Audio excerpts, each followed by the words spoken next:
I was supposed to make this video right after I got back from my trip from Canada, but because I procrastinated, it took me a while. Now I'm making the video. Sorry, excuse the cat. This is Salem. She's up for adoption, by the way. Alright. Salem!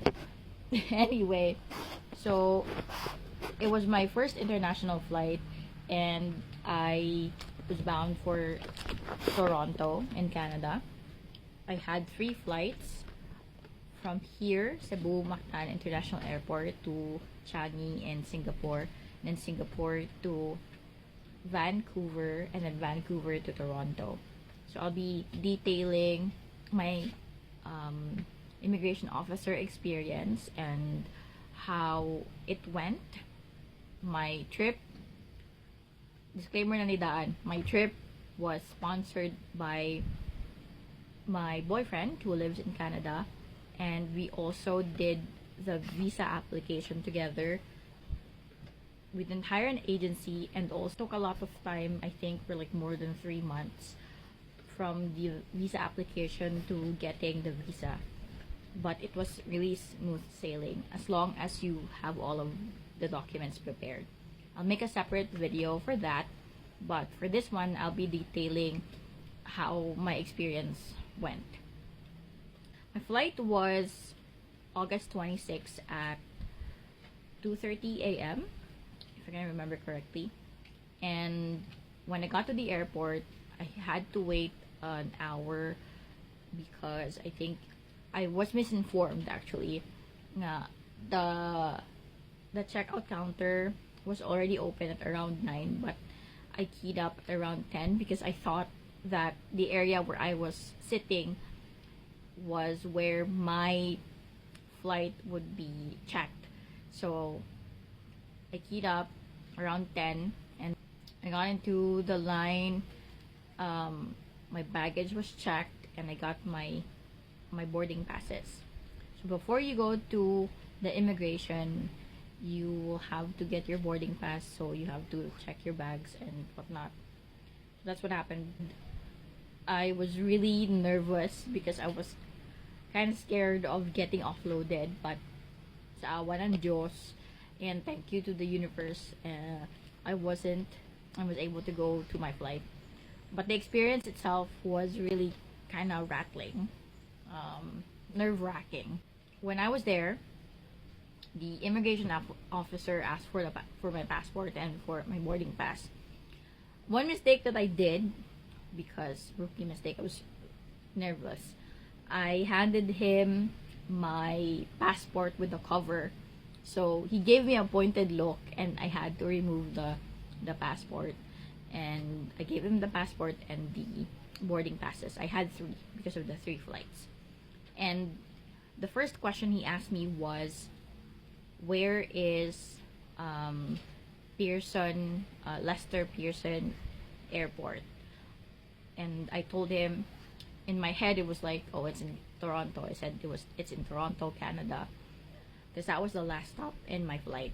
And then he asked me who paid for my flight, and I said my partner, or my boyfriend. I said my boyfriend. And then he asked also about my work, what did I do, or what I do for a living, and I said that I'm a game plot producer. I'm a writer for games. And he asked me about my company, and I gave him the name of my company, and he asked me how long I've been working for my company, and I said more than a year already. And then he asked me if I've met my boyfriend already, and I said yes, we've met, and he came here last year October, and I shouldn't have done this, but I volunteered that he has met my family. That was one of my mistakes. I shouldn't have said that, but I did. So he asked me for photos, and I said okay, but in my head I couldn't, for the love of everything pure, I couldn't find, or I couldn't remember where I saved the photo. I have 2 phones, so I don't remember which one. What I did was I had to go through my messenger and I had to check which photos were with my boyfriend and my friend. We went to my hometown in Bacolod to to visit my parents and stuff. So I only was able to take photos with my friends and him, but I was not able to take photos with my family during that time because some stuff happened anyway. And it got out of like our heads to do that, especially me. So we didn't have a photo with my parents, but my boyfriend met my parents already. I had to look up the thing, and he waited for like, maybe I was there for like 10 minutes because I was scrambling. I couldn't find the picture, and I showed him the first photo, which was my photo with my boyfriend and my barkada. And then he asked like, where's the photo with your parents? I couldn't find the one photo that I had with my boyfriend and my relatives and my sister that we took here when we had dinner somewhere in New Star. What's that place? I forgot what's that place. El Corso, right? So we had dinner there at one time, and I couldn't remember if I've saved a photo of that.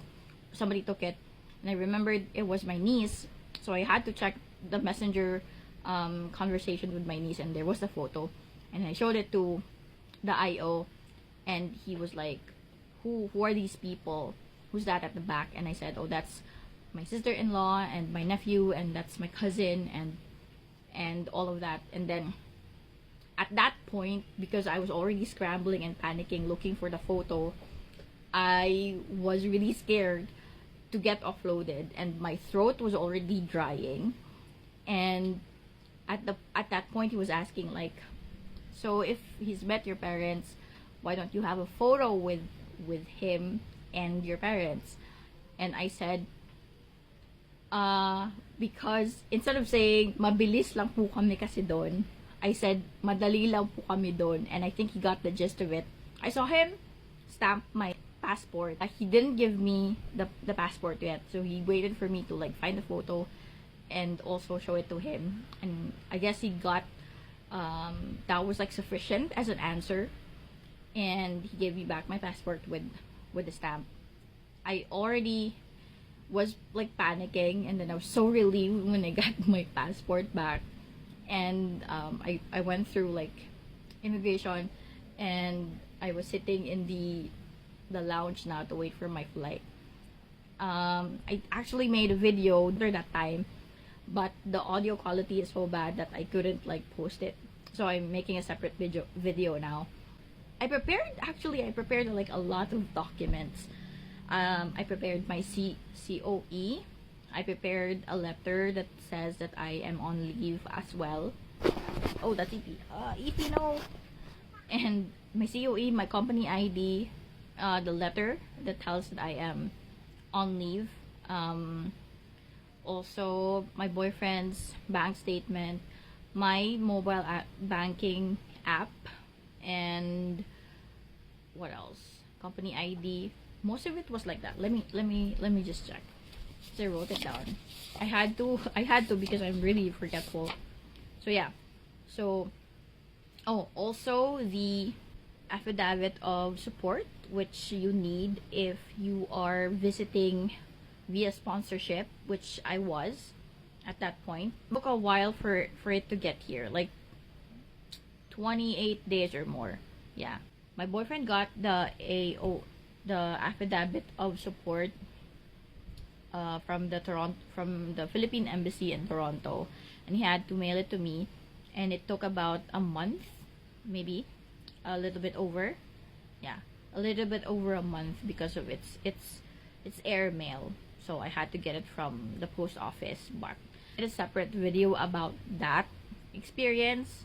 Basta I was supposed to get it by the 5th, but it arrived, it was delivered at around the 8th, and we booked my flight, which was supposedly August 16, but because of the strike in Air Canada, we had to rebook it to 26th. Yeah, so my flight was August 26th. Yeah, there it is. Hold on. So, passport, affidavit of support, bank statement, mine from my banking app, my boyfriend's, the leave certificate. It's like a letter. Yeah, it's like a certificate that says that you are on leave.